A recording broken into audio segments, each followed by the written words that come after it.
بسم الله الرحمن الرحيم والصلاة والسلام على أشرف المرسلين سيدنا محمد صلى الله عليه وسلم. Assalamu alaikum wa rahmatullahi wa barakatuh. Alhamdulillah, je suis très heureux de vous retrouver dans ce 9e épisode de la série L'Islam et le riba, basé sur l'ouvrage du même nom du professeur Hassan Ben Mansour.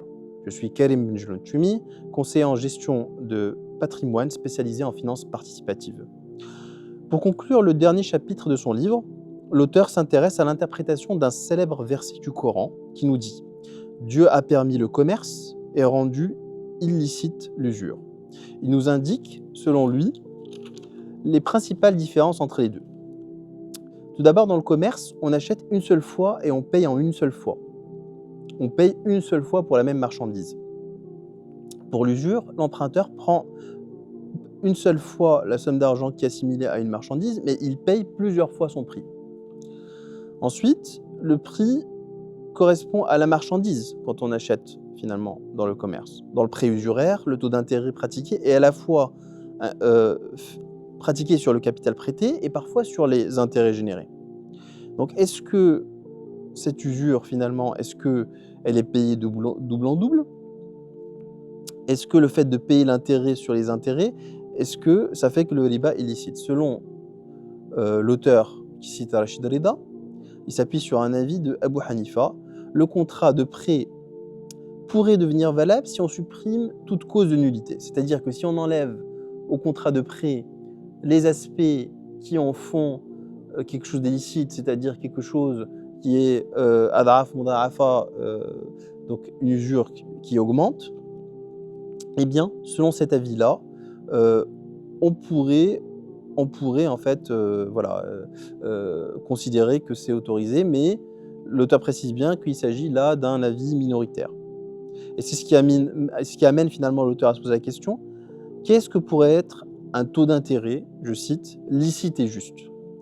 D'après l'auteur, pour pouvoir avoir ce type de taux d'intérêt qui serait tolérable, il faut déjà qu'il soit fixe, qu'il soit calculé uniquement sur le montant prêté. Il faut qu'il soit calculé en une seule fois. Donc, même s'il peut être payé sur plusieurs échéances. Il ne peut être calculé que sur le principal, pas sur le principal et sur l'intérêt. Donc, un exemple très très simple, j'emprunte 100 000 euros au taux d'intérêt de 10% et je rembourse 110 000 euros pour un prêt total donc de 100 000 euros. Et en revanche, évidemment, l'auteur considère que si la durée varie, c'est-à-dire si c'est 5 ans au lieu de 10 ou si c'est 15 ans au lieu de 10, le taux d'intérêt peut varier en conséquence à la baisse ou à la hausse. D'après l'auteur, il est cohérent, il est juste que le taux d'intérêt soit une contrepartie de la privation d'un capital pendant une période déterminée. Ce taux d'intérêt serait composé de 4 facteurs. Les services et les frais, le risque pris par le prêteur que l'emprunteur ne rembourse pas, le taux d'inflation et le taux de croissance économique. La première composante semble finalement légitime, voire consensuelle, même si dans certains contrats de finances islamiques, elle va pas finalement prendre la forme d'un taux d'intérêt, elle va prendre la forme d'un frais, pas d'une composante du taux d'intérêt. On a également parlé de la rémunération du risque de non-paiement. Et ce serait là une contrepartie finalement raisonnable. Alors, d'un point de vue finance islamique, on ne peut pas proposer ce type de contrepartie. Et il existe finalement une garantie de type Tekaful, qu'on pourrait voir dans une autre vidéo, qui est faite pour ça. Mais ce n'est pas une composante du taux d'intérêt.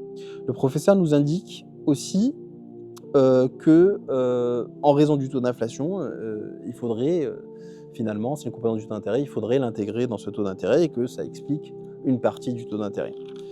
Et enfin, l'auteur ajoute le dernier facteur qui est la croissance du produit national brut dans le pays dans lequel on est. Et donc lorsqu'on additionne ces 4 facteurs, les services et les frais, le risque, l'inflation, la croissance, on arrive à un taux d'intérêt qui serait, selon l'auteur, juste et licite. Et là, on ne léserait, conformément à l'esprit de la loi islamique, on ne léserait ni le prêteur ni l'emprunteur. Et en conclusion de son livre, il nous rappelle finalement à quel point la réponse à la question «Le taux d'intérêt est-il le riba?» cité dans le Coran est complexe et qu'elle n'a jamais été tranchée définitivement. Il nous rappelle aussi que dans l'histoire musulmane, on a pu avoir recours à des types d'intérêts via, par exemple, la lettre de change pour les commerçants qui ne pouvaient pas déplacer des espèces importantes. L'auteur, effectivement, a raison de rappeler, qu'il n'est pas, suffisant d'opposer, des points de vue. Nos contemporains ont besoin de solutions pratiques. Mais, je trouve ambitieux que l'auteur, le professeur, respecté, Hassan Ben Mansour, nous dise qu'on peut je cite: «résoudre définitivement ce problème afin de permettre aux sociétés musulmanes d'aujourd'hui de décoller réellement, de construire une économie forte et de réaliser leur indépendance». C'est quelque chose, de très ambitieux. C'est quelque chose de très ambitieux. Je le rejoins sur le besoin de prendre de la hauteur sur cette question très restrictive du riba et de l'intérêt bancaire. Mais je ne le rejoins pas sur les instruments proposés, et notamment sur le fait que, nous dit-il, les instruments proposés par la finance participative, comme la murabaha par exemple, ne sont que de simples astuces pour contourner l'interdiction.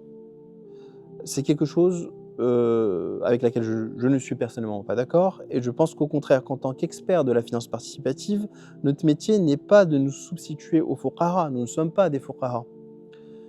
Nous ne pouvons pas émettre des avis juridiques, mais nous pouvons proposer des alternatives éthiques.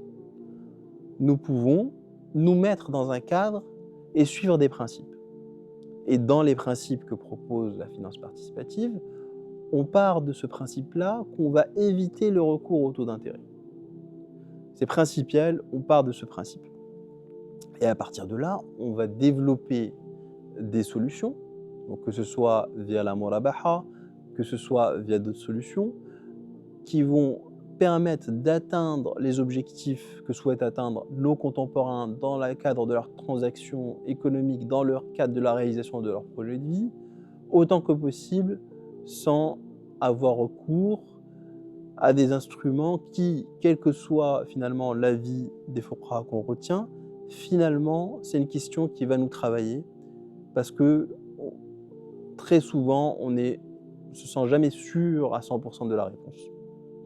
Wallahu a'lam, wassalamu alaikum wa rahmatullahi wa barakatuh.